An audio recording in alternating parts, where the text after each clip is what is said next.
Otep à tous, c'est votre jeune frère Moïse Chatrak depuis Tunis. L'étendard de midi avec le Dr King vous invite à prendre part à cette conférence exceptionnelle qui se tiendra le 12 mai 2024, précisément à Pointe-Noire, dans l'amphithéâtre du Rocher des Âges.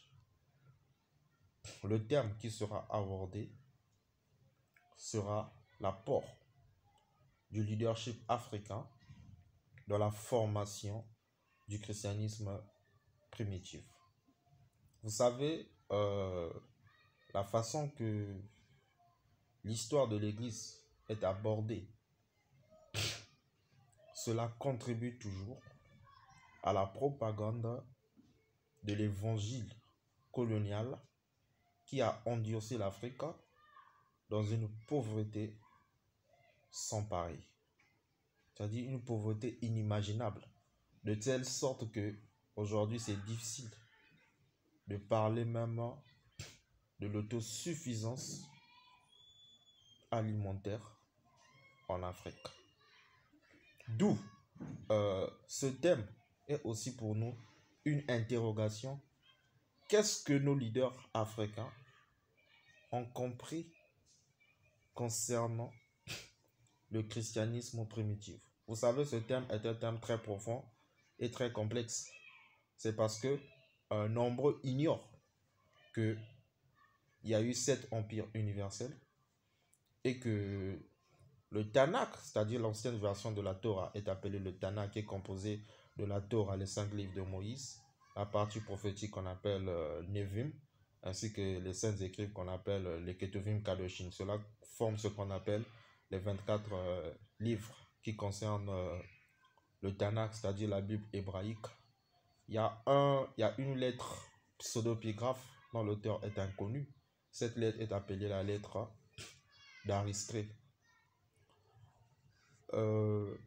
L'histoire nous montre que le directeur en chef de la bibliothèque d'Alexandrie, Démétrios de Phalère, qui avait demandé au roi Ptolémée II de faire appel aux scribes juifs, c'est-à-dire les scribes juifs, 6 de chaque tribu, pour traduire le Tanakh, de l'hébreu vers le grec. Et ils étaient 6 de chaque tribu. En tout, ils étaient 72. Ils étaient venus pour faire ce travail. Fallait faire voyager la Torah, c'est-à-dire la Bible hébraïque, de l'hébreu vers le grec.